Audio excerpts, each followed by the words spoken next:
Hi everyone, my name is Jonathan Burnie, and I'm a PhD candidate at the University of Toronto Scarborough in the GUZO lab.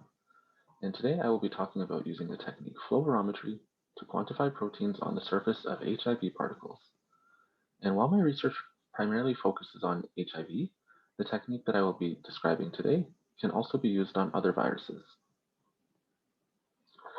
So the human immunodeficiency virus, or HIV, is an enveloped virus that infects immune cells and leads to a lifelong infection if left untreated. While there is currently no vaccine available for HIV, there are many drugs that can be used to prevent and manage infection. However, these drugs are non-curative and can cause side effects in some patients. Importantly, when patients stop taking their medication, they almost inevitably have a rebound of infection. And HIV is a global problem with over 38 million cases worldwide, but it's also highly relevant in Canada, where we have about 63,000 people living with HIV. So the envelope glycoprotein is the only virally encoded protein on the surface of HIV, and thus it is a common target in both vaccine and drug designs. So this protein is known to be highly prone to mutations, and it's also heavily glycosylated, which makes it difficult to target. While HIV is traditionally viewed or depicted as only having the envelope glycoprotein on its surface, in reality, there are many cellular proteins that can also be incorporated within the HIV envelope. And this occurs due to the method by which the virus egresses from infected cells. So as nascent virus particles bud from the surface of infected cells, they are able to incorporate both their viral components, like the envelope glycoprotein, in addition to cellular proteins that are on the surface of the plasma membrane of infected cells. So while hundreds of cellular proteins can be found associated with virus particles, specific cellular proteins have been shown to alter the pathogenesis of the virus when they are present on its surface. So some of these, such as integrin alpha-4 beta-7 and ICAM1, have been shown to enhance infectivity of the virus or facilitate homing of the virus to hotspots of infection. Whereas other proteins, such as PSGL1 and CD43, have been shown to inhibit infection. So findings such as these demonstrate the importance of identifying and characterizing the impact that cellular proteins have on HIV infection. So to study surface proteins on the virus, there are two types of techniques that are commonly used. The first are single virion analyses, and techniques that are commonly used are electron microscopy paired with immunogold labeling, or bulk analyses like Western blots or virus capture assays, which assess the average of populations. So while these techniques are all informative, single virus analysis is often time intensive and difficult to use with large sample sizes. Contrarily, bulk analyses informs on the average of populations, but may mask important details about individual infectious virus subsets.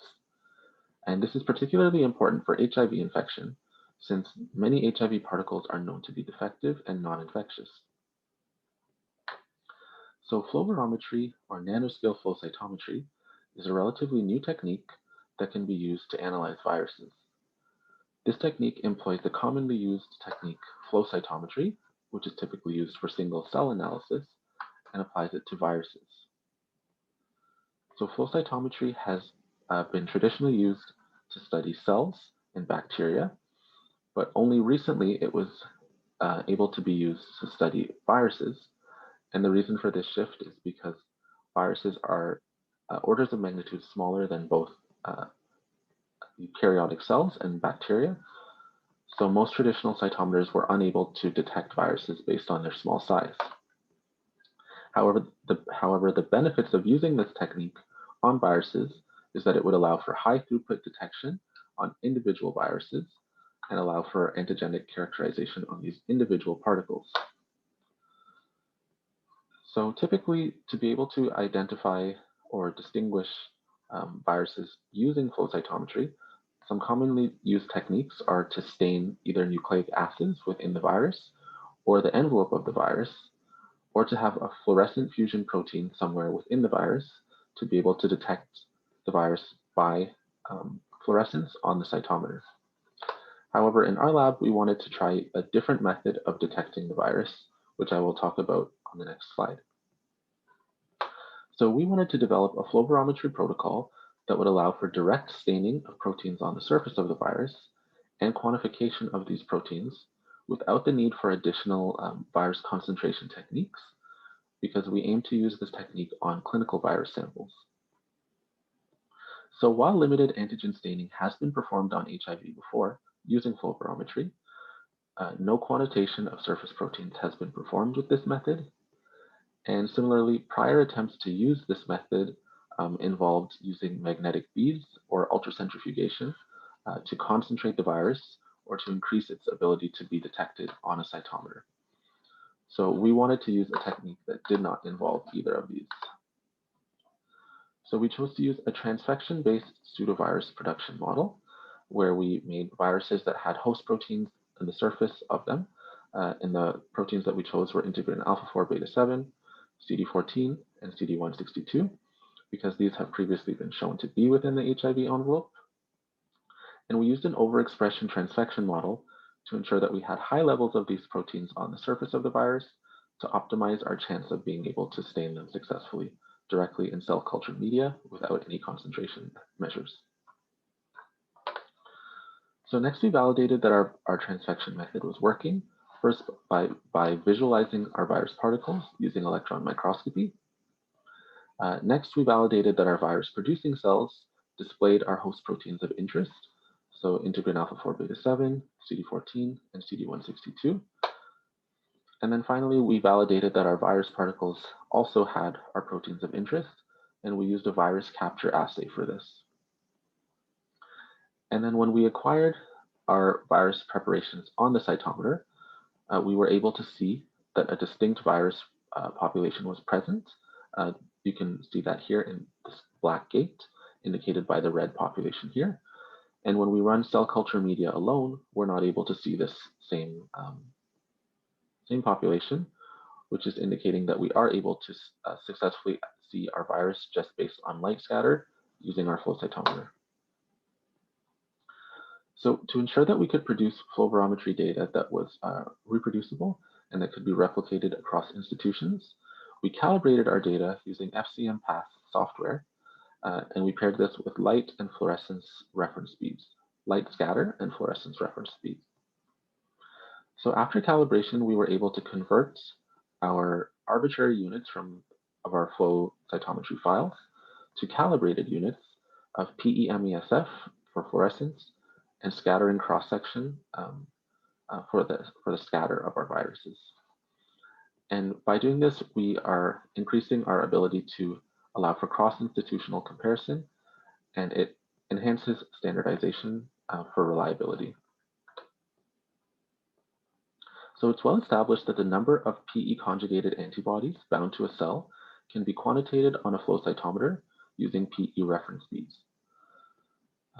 So for our work, we chose to use PE conjugated monoclonal antibodies to stain the cellular proteins on the surface of our virus, since in the past, quantitation of cell surface antigens has been used with the same method. So with this system in place, an estimate can be drawn to the number of surface proteins per particle based on the number of antibodies bound to the virus. So since viruses are orders of magnitude smaller than cells in size, close attention needs to be paid to the sample acquisition process on the flow cytometer.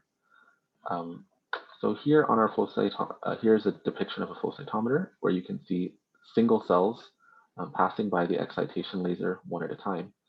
However, for viruses, a lot of optimization needs to be done with the dilution factors that are being used or the concentration of the virus that's being run through the cytometer to ensure that single events are being detected.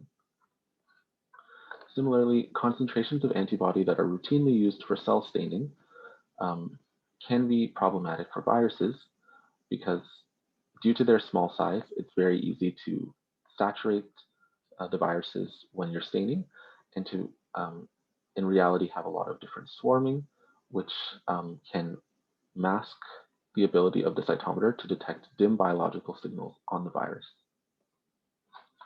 So since flow Virometry is a relatively new technique, a large amount of optimization needed to be done for both antibody concentration and sample acquisition. Since we wanted to avoid the use of ultracentrifugation in our protocol, we didn't use any washing to remove unbound antibodies. So to determine the optimal parameters for both antibody concentration and virus dilutions, we tested a range of parameters or a range of dilutions for both antibody and virus dilutions. And we were able to optimize the parameters in a protocol to be able to stain individual viruses and to detect our proteins of interest on the surface of the virus and distinguish this from the background. So after performing fluorescence calibration, we were able to assign quantitative estimates of proteins on HIV in standardized units of fluorescence of PEMESF, so molecules of equivalent soluble fluorophore. And for each of our transfected viruses that had our host proteins of interest on the surface, we were able to see a different distribution of the events and different median estimates of the number of proteins on the surface of the virus. So you can also see for our control virus, we did not have the same level of staining that we saw for our viruses that contained our proteins of interest. Here I'm showing you the unstained condition, but when we stained our control viruses with these different antibodies, we also saw similar levels of PEMESF values. So we also noticed distinct populations that were present in each of our conditions that are indicated here by the red box that have different light scattering properties than our viruses. So we began to investigate other nanoparticles that could be contaminating our virus preparations. So extracellular vesicles are a group of cell-derived membranous structures that can be released by all cell types, either through the endosomal pathway or by budding off or pinching off from the plasma membrane. Because these vesicles are secreted from cells and come in a wide range of sizes, we decided to try to detect these particles within our virus preparations using the extracellular vesicle marker CD81. And I'll draw your attention to the x-axis here, which shows CD81. And in our virus preparations, we double stained for our host proteins of interest and CD81.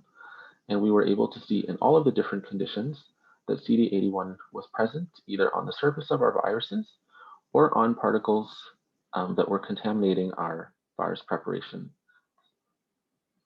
So interestingly, when we used our virus capture assay, which I described briefly earlier, which is a bulk analysis technique, we were not able to see high levels of CD81 present on our virus. So this may suggest that flow Virometry is a more sensitive technique to detect surface antigens on viruses. So while this talk has primarily been focused on quantifying cellular proteins on the surface of HIV, it's quite likely that the technique and protocol that we described here can also be used to stain viral proteins on HIV and other viruses. So we're currently trying to optimize this with HIV. The envelope glycoprotein is known to not be present at high levels on HIV, but for other viruses, the envelope glycoproteins that are present on their surfaces are actually present at much higher levels. So it's likely that staining these types of viruses will have a higher chance of detection using flow Virometry. So taken together, our results demonstrate new advances in flow Virometry as a tool to provide quantitative, high-throughput characterization of the viral envelope. Here we were able to successfully stain 2 antigens simultaneously without any virus concentration techniques. And through the use of data calibration, we gained the ability to compare our data to other institutions that also calibrate, which will increase the standardization and reproducibility in this field. So finally, I would like to thank everyone who has helped contribute to this project, all the members in my lab and my supervisor, Dr. Guzzo, and also our collaborators, specifically Dr. Vera Tang, who helped with all of the acquisition for our flow Virometry, and for all of our funding sources, And thank you very much for listening.